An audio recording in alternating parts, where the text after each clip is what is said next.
Hello, this is the video for Daf Shevui, Daf Peh Zayin, page 87 of Masechet Ketubot. I am Joshua Kulp, sitting here at the Conservative Yeshiva in Jerusalem, teaching you Torah.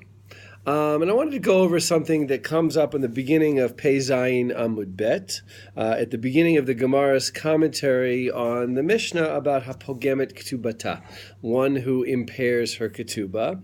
And the Gemara over there says, Savar Rami Bar Chama. Rabbi Bar Chama thinks that this is a dioraita, a shvua, an oath that is mandated by the Torah, an oath that is called the modeh b'miktzat in many places in the Gemara, someone who partially admits Tekata'in matayim, that someone claims 200, v'kamodere b'meya, and she admits 100. Now let me explain a little bit what the concept of modeh b'miktzat is. We had it in Masechet Shvot, if you learned Mishnah with us. Let's say Reuven goes to Shimon. Reuven says, Shimon, you owe me 200 dinars.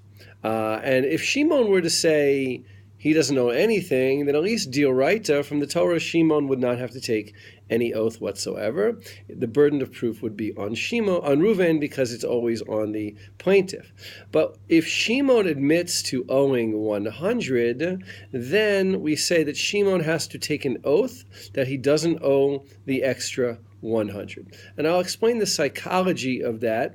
The idea is, and the Tosfot bring this up, and we see this elsewhere in the Gemara, that we're afraid that Shimon really knows that he owes the full 200, but he only has 100 on hand, and he's figuring, I'll pay the 100 now, I'll deny the other 100, and when I get the other 100, I'll pay him back.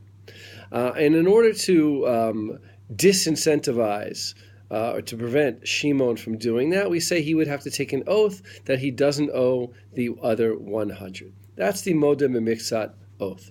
Now, in our case, the problem with Rami Bar Chama's statement is it doesn't really work all that well. Again, we don't have a case of one person claiming that the other person owes them an amount and the second person admitting to half of it. What do we have really over here? The woman claims that she was, let's say the ketubah was originally 200. And she admits to having received 100. So what's she saying? She's saying she is owed 100, the extra 100, and the husband says, look, I paid back the whole thing, and that she's owed nothing. So here you really have a woman who's claiming 100, the husband's denying everything, and there's no reason to apply the whole concept of partial admission over here, because he's not really partially admitting anything. He's denying the entire debt at this point. So to do that, some of the Rishonim have to turn it around to make some kind of partial admission kind of case out of here and say the husband says to his wife, look, I paid you the whole ketubah, and she admits to having received part of it. But that's not the classic case of modeh b'miktzat. The modeh b'miktzat is usually a person who says that they paid back half, and not a person who admits to having been paid back half. Also, the psychology doesn't work over here. We can't say that the woman is sort of admitting to having received 100 now, and later on will admit to having received the other 100 and just putting her husband off. None of that psychology works over here. It's actually a very strange statement by Rami Bar Chama.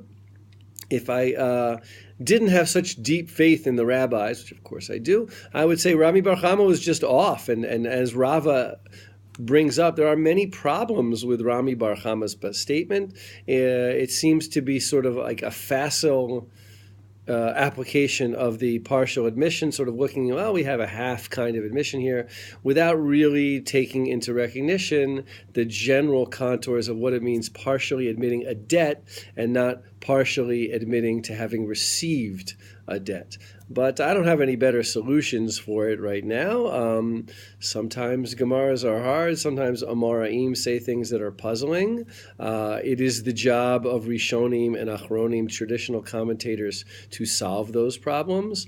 But sometimes the kushiyot, the difficulties on them, I will admit, are greater than the solutions. And I think that this is probably one such case.